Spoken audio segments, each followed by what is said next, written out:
ಅನರ್ಹ ಆಗಿದ್ದಲ್ಲಪ್ಪ ನೀನು. ಯಾರು ನಿನಗೆ ರಾಜಕೀಯ ಜೀವನ ಕೊಟ್ಟಿದ್ದು ನೆನಪಿದೆಯಾ? ಮಿಸ್ಟರ್ ಮಳವಳ್ಳಿ MLA ನಿನಗೆ ನೆನಪಿದೆಯಾ? ಇದೇ ನಿನ್ನನ್ನು ವಜಾ ಮಾಡಿದಾಗ ಇದೇ ಸ್ಪೀಕರು ಯಡಿಯೂರಪ್ಪನವರ ಸರ್ಕಾರದಲ್ಲಿ ನಿಮ್ಮನ್ನು ವಜಾ ಮಾಡಿದ್ರಲ್ಲ, 11 ಜನನ ಶಾಸಕರನ್ನ ಅನರ್ಹಗೊಳಿಸಿದ್ರಲ್ಲ, ನಿಮ್ಮ 11 ಜನಕ್ಕೆ ಸುಪ್ರೀಂ ಕೋರ್ಟ್ನಲ್ಲಿ ಮರುಜೀವ ಕೊಟ್ಟವ್ರು ಯಾರು ಅನ್ನೋದು ಒಂದು ಸಾರಿ ಹಿಂದಕ್ಕೆ ಹೋಗಿ ನೆನೆಸ್ಕೋಬೇಕು. ಇದೇ ಕುಮಾರಸ್ವಾಮಿ ಅವ್ರ ಕಾಲಿಡ್ಕೊಂಡು, ಇದೇ ಕುಮಾರಸ್ವಾಮಿ ಅವ್ರ ಕಾಲಕ್ಕೆ ಬಿದ್ದು ಮರುಜೀವ ಪಡ್ಕೊಂಡು ಬಂದಿರತಕ್ಕಂಥ ನೀನು ಇವತ್ತು ಕುಮಾರಸ್ವಾಮಿ ಅವ್ರ ಬಗ್ಗೆ ಏಕವಚನದಲ್ಲಿ ನೀನು ನಿಂದಿಸ್ತೀಯ, ಮಾತಾಡ್ತೀಯ ಅಂತಂದರೆ ನಿನ್ನ ಅಹಂಕಾರ ಪರಮಾವಧಿ, ದುರಹಂಕಾರದ ಪರಮಾವಧಿ ಎಲ್ಲಿ ತಲುಪಿದೆ ಅಂತೇಳಿ ಇವತ್ತು ಮಳವಳ್ಳಿ ಜನ ನಾವು ಪ್ರಶ್ನೆ ಮಾಡಬೇಕಾಗಿದೆ. ನಿನಗೆ ಅನರ್ಹ ಆಗಿದ್ದಲ್ಲಪ್ಪ ನೀನು.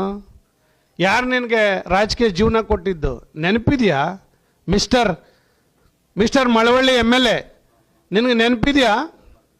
ಇದೇ ನಿನ್ನನ್ನು ವಜಾ ಮಾಡಿದಾಗ ಇದೇ ಸ್ಪೀಕರು ಯಡಿಯೂರಪ್ಪನವರ ಸರ್ಕಾರದಲ್ಲಿ ನಿಮ್ಮನ್ನು ವಜಾ ಮಾಡಿದ್ರಲ್ಲ, 11 ಜನನ ಶಾಸಕರನ್ನ ಅನರ್ಹಗೊಳಿಸಿದ್ರಲ್ಲ, ನಿಮ್ಮ 11 ಜನಕ್ಕೆ ಸುಪ್ರೀಂ ಕೋರ್ಟ್ನಲ್ಲಿ ಮರುಜೀವ ಕೊಟ್ಟವ್ರು ಯಾರು ಅನ್ನೋದು ಒಂದು ಸಾರಿ ಹಿಂದಕ್ಕೆ ಹೋಗಿ ನೆನೆಸ್ಕೋಬೇಕು. ಇದೇ ಕುಮಾರಸ್ವಾಮಿ ಅವ್ರ ಕಾಲಿಡ್ಕೊಂಡು, ಇದೇ ಕುಮಾರಸ್ವಾಮಿ ಅವ್ರ ಕಾಲಕ್ಕೆ ಬಿದ್ದು ಮರುಜೀವ ಪಡ್ಕೊಂಡು ಬಂದಿರತಕ್ಕಂಥ ನೀನು ಇವತ್ತು ಕುಮಾರಸ್ವಾಮಿ ಅವ್ರ ಬಗ್ಗೆ ಏಕವಚನದಲ್ಲಿ ನೀನು ನಿಂದಿಸ್ತೀಯ, ಮಾತಾಡ್ತೀಯ ಅಂತಂದರೆ ನಿನ್ನ ಅಹಂಕಾರ ಪರಮಾವಧಿ, ದುರಹಂಕಾರದ ಪರಮಾವಧಿ ಎಲ್ಲಿ ತಲುಪಿದೆ ಅಂತೇಳಿ ಇವತ್ತು ಮಳವಳ್ಳಿ ಜನ ನಾವು ಪ್ರಶ್ನೆ ಮಾಡಬೇಕಾಗಿದೆ ನಿನಗೆ.